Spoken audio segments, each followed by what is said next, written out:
The fourth level is awareness of our emotions. Are you aware of how you behave when you are hurt, embarrassed, or frustrated? Cameron, thoughts? Yeah, this one's an interesting one because I've encountered leaders that often get hot headed very quickly for small things. There are leaders that I've seen, they're the same no matter how stressful the situation can be. Whether things are going well, that person keeps a level headed. And one key, this is an interesting one because we all have personal lives that we have outside of work and outside of our leadership in the work environment. And sometimes, as leaders, we might bring what we're experiencing at home, those emotions, into the work environment and impact our day to day work. So let's say we have stressful things going on at home. We might let small things at work, um, you know, get us hot headed very quickly and things of that nature. So it's very important to always keep in tune your emotions and how that will be perceived by your team. Is it better to get hot headed? Is it better to keep a level head? There are times when you have to just simply lose it. And I've done that a few times. But it's important to stay in tune with our emotions. Yeah, I know for me personally, this is something I've struggled with at times, is because I am a natural pessimistic person when it comes to getting bad news, or I'm that guy when the customer wants to have a meeting with me, I immediately take it to worst case scenario, and it immediately affects my attitude. We don't even know what the problem is yet, and it's already affecting my emotions and my awareness in those situations. So understanding how we respond naturally is very key to us being able to make adequate adjustments. If I know that I naturally get allow my emotions to get the better of me in certain circumstances, I can also put some guardrails in place, some stop gaps in place that won't allow me to spiral out of control. I've worked with managers and leaders in the past that had tempers, and one of the stop gaps we had to do there was be, hey, they finally came to this awareness um, that they had um, a temper, and when their temper flared, often communicated to the team that they had zero empathy for the situation. They had zero concern to listen to what was going on. So they ended up just instituting a simple rule of saying, when they feel like they're getting to that point, they need to just take a 5 minute little power break there, and then readdress the situation. Whatever that is. But the most important thing there is understanding. You need to understand your emotions, and a lot of people don't. So that is simply something we have to learn to do. Anything you want to add there, Cameron? Yeah, and one thing to keep in mind is our emotions affect our decision making. If we simply just lose it, uh, it may influence us to make a decision at a moment's notice, and oftentimes that could be a very poor decision. So it's very important to be self aware and stay in tune with not only how your emotions are, but how it's being perceived with your team and colleagues. Yeah, absolutely. And I totally agree with that. So moving into our last step here, level five.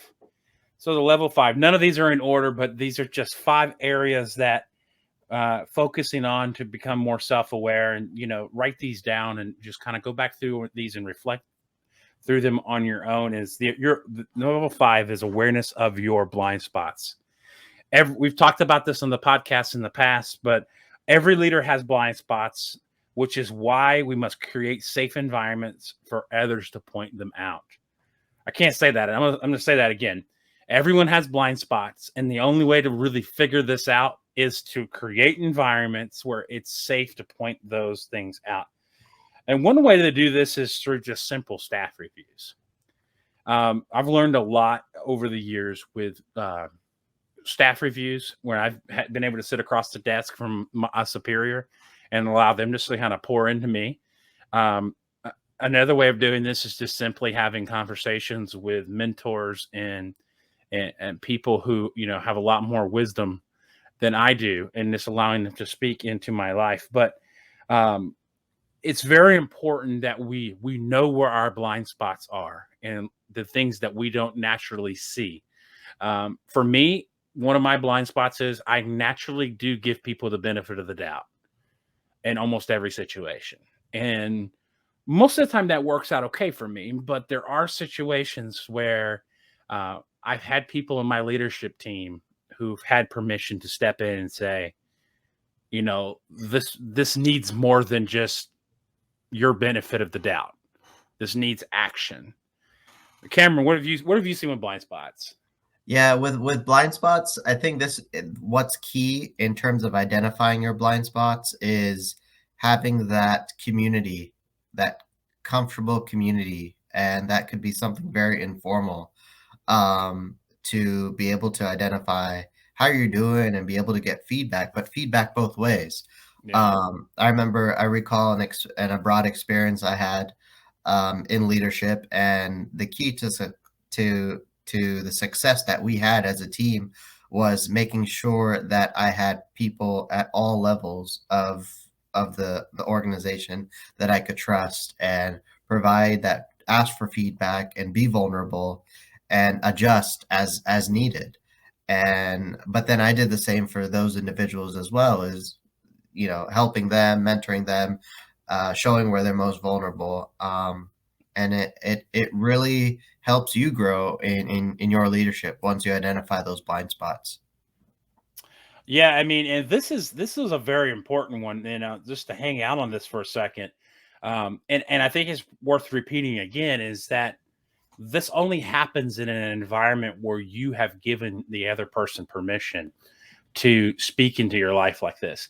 And I'll say this because even a superior will give you, that deep feedback only to a certain level, because there's a concern of how much can I provide without discouraging the individual.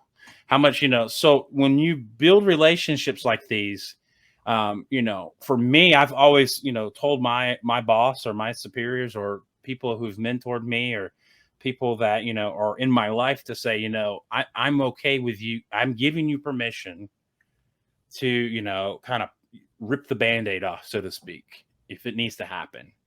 Um, but from the flip side of that, once you've given that permission, you can't, you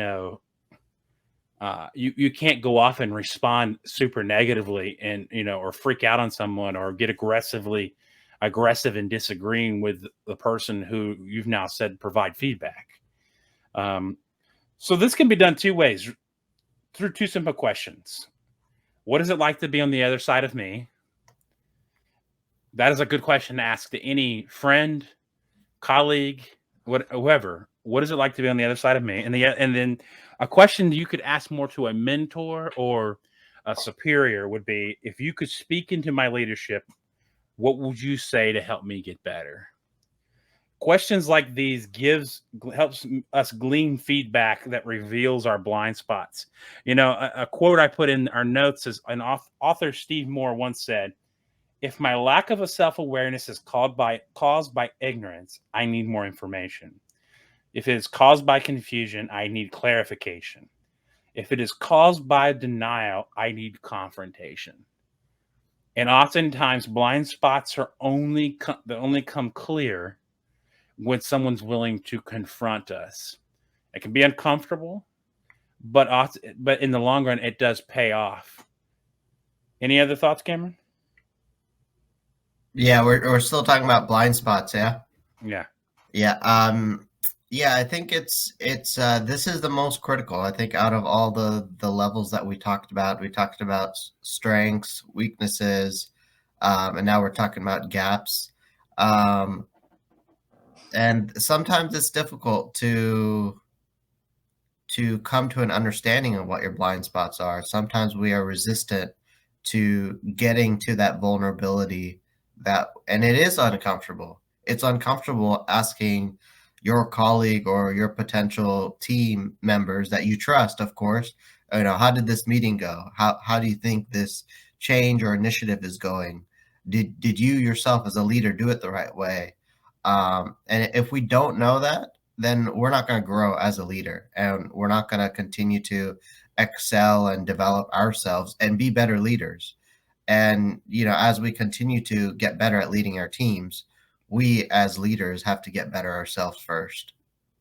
Yeah, part of leadership development is the willingness to be uncomfortable and get your feelings hurt every once in a while. Yeah, for sure. So just quickly reviewing our the 5 levels that we've talked about today is, number 1 is awareness of your strengths. Number 2 is awareness of your gaps. Number 3, awareness of your sources of influence. Number 4, awareness of your emotions. And number 5 is awareness of your blind spots. My hope is that you would take these 5 things and take some time to reflect on each of these individually. That's the call to action for today, is to reflect on each of these 5 things individually and see where you're at, see who you need to ask to speak into your life in certain areas, and help this be part of improving your leadership. Because by choosing to improve your self-awareness, you'll grow in your strengths, eliminate your gaps, leverage influence wisely, lead with emotional intelligence, and be equipped to address your blind spots. And if we can do all those things well, we can begin to lead ourselves well. So thank you guys so much for joining us. Cameron, any final thoughts? No, I just think this is probably the most critical for your leadership and growth, self-awareness.